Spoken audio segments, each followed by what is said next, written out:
This week in Jamaica Now, Prime Minister says the country should make Spanish the official second language. We'll hear what some people have to say. I don't speak second language. I use the language I know is him. The fatal error why the PNP lost the general election. Jjulian Robinson makes public declaration of his income to quell questions over his multi-million-dollar mansion. Flippa Mafia gets 25-year prison sentence on drug charges. And remembering the masters of media, Gleaner journalists Gary Spaulding and Glenroy Sinclair. The details of these and other stories coming up after the break. Wherever in the world we are, Jamaica is with us. In our hearts, in the way we talk, in the way we walk. In the Gleaner, access Jamaican news anytime, anywhere, on your smartphone, tablet or computer. Stay on top of what I want by reading today. Stay informed with your #1 Jamaican news source, The Gleaner. Become a digital subscriber today at www.jamaica-gleaner.com. Anytime, anywhere. I'm Damian Mitchell, and this is Jamaica Now.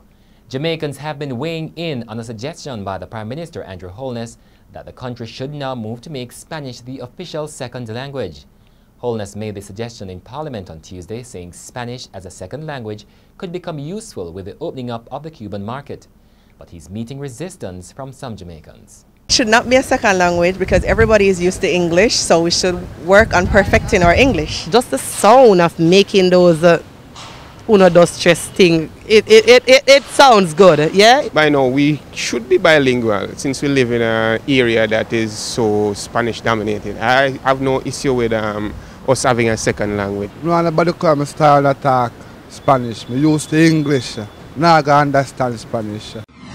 An appraisal committee of the People's National Party examining the reasons for the party's loss in the February 25 general election has described as a fatal error the decision not to participate in the political debates. The committee also found that there were unresolved candidate selection issues, problematic relationships between some MPs and their councillors, and the PNP's failure to counter the 1.5 income tax plan by the JLP. Anti-corruption group the National Integrity Action wants all MPs to voluntarily release their financial records. The call follows the decision of the St. Andrew South East MP Jjulian Robinson to make public his financial records detailing assets amounting to $150 million. Robinson made the records public following concerns about his acquisition of a $70 million house. The Health Minister, Dr. Christopher Tufton, is facing mounting criticism over his allocation of money to fight the Zika virus. Tufton says each of the 63 MPs will get $1 million for mosquito eradication, but the acting mayor of Portmore, Leon Thomas, and his deputy, Alric Campbell, are demanding that parish councils and councillors also get ZIKV money. The police are reporting that they have now identified persons of interest in the April murders of American missionaries Randy Hensel and Harold Nichols in St. Mary.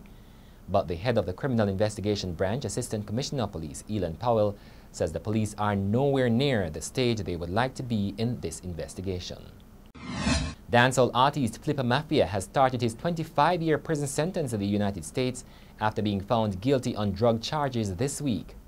After the sentencing, a New Jersey police superintendent said the Jamaican recording artist, whose real name is Andrew Davis, should have focused on music instead of drug trafficking, as he will now only be able to perform for prisoners. Jamaican sprinter Nesta Carter is now expected to have his doping case heard by an International Olympic Committee panel after his B sample confirmed the presence of a banned stimulant, methylhexanamine. The stimulant was found in the retested samples taken at the Beijing Olympics 8 years ago and had been listed as a banned substance since 2004. And that's it for this edition of Jamaica Now, your weekly review of the big news stories. Send us your comments at onlinefeedback@gleanerjm.com. You may tune in to Power 106 FM for regular updates. Follow us on Twitter at Jamaica Gleaner and on Facebook at Gleaner Jamaica. I'm Damian Mitchell, and before we go, remembering the Gleaner greats, media stalwarts Glenroy Sinclair and Gary Spaulding, almost a week after their sudden passing.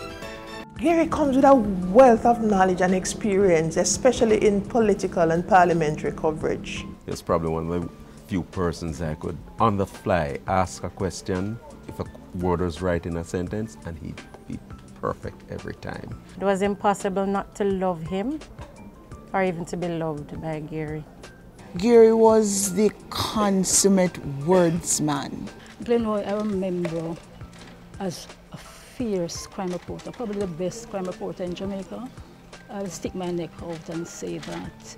And he was just a kind person. I'll always remember that.